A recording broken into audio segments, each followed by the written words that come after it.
ये मैं बाड़ा की तरफ से, बाड़ा से नुमाइंदगी करता हूँ अफरीदी अक़वाम की तरफ से, और मेरे साथ खलील और मोहम्मद अक़वाम के नुमाइंदगान बैठे हैं, ये भी बात करेंगे। तो हमने मुश्तरका जॉइंट एक कमेटी बनाई है और इस कमेटी ने जॉइंटली 20 दिसंबर को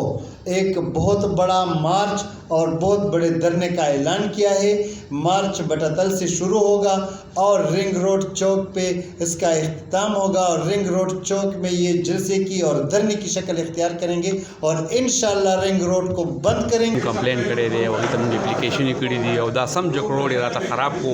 और रन विजाड़ प्रोते 2019 ना मसला रवाना दा और उस चकम दे दा पदरी फेज के देता सोरे द पदी की न पदी के चकम दे जमूं दी रोड सुदिन की से गिर चापी रसम खलक दी अगर द सीनी द चेस्ट इन्फेक्शन और दमी बीमारान शो लिहाजा खलक देर पर तकलीफ की दी पदी रोड बांधे चकम दे मुंगा गुरु अगर सियासी दगा पे डेरो शो न दी द वजना मुंगा यो कमेटी जोड़ा का और दा कमेटी चकम दे खलील मोहम्मद और फरीदी इतिहाद बांधे जोड़ा का चौंकी पदी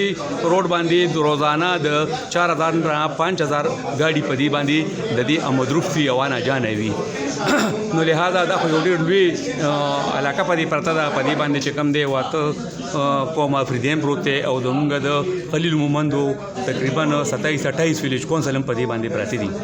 लिहाजा चकल दा हुकूमत ख़त्म शो और हुकूमत के कम कार शवे बसा शवे वो बाकी पोमा हुकूमत की बन शवे दागी न पस बिया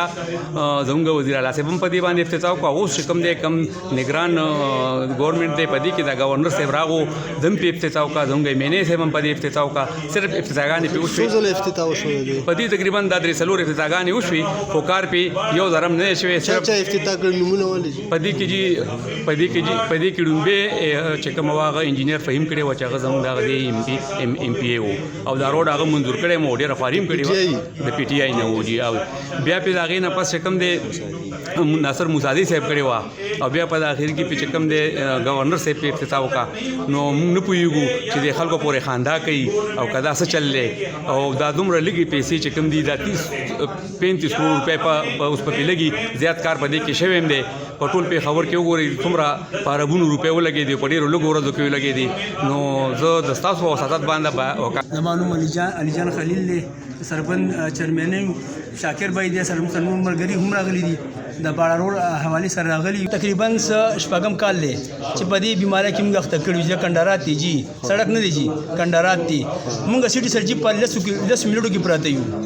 او زموږ حالات زارو کو د زناورو جی بتد دي वो चेहरा दे बानी चाचा इफ्तिताह कړی دا چې څومره افتتاحګانې بشي او څومره خرچه بشي کاغه خرچه نه وي کړو هغه په دې روډ باندې کړی وي اوس پورې بزمګ روډ ټیک وي او صرف هغه رااله خپل هغه فوټو سیشن او خپل هغه نوم دا او خپل پټه هغه نوم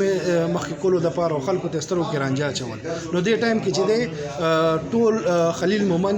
او افریدی قوم چې کم دی هغه ډیر زیات تنگ رالو موږ به ان شاء الله پرمن احتجاج کوو دا زموږ حق دی او زموږ د خپل د وزیر اعلی صاحب نه زموږ چې کم گورنر صاحب نه هم مطالبه نه کو ځکه چې هغه افتتاح کړو بورډ په لګیدل هغه خو بالکل دا مطلب دا دی چې ست توجه نه ورکړو زموږ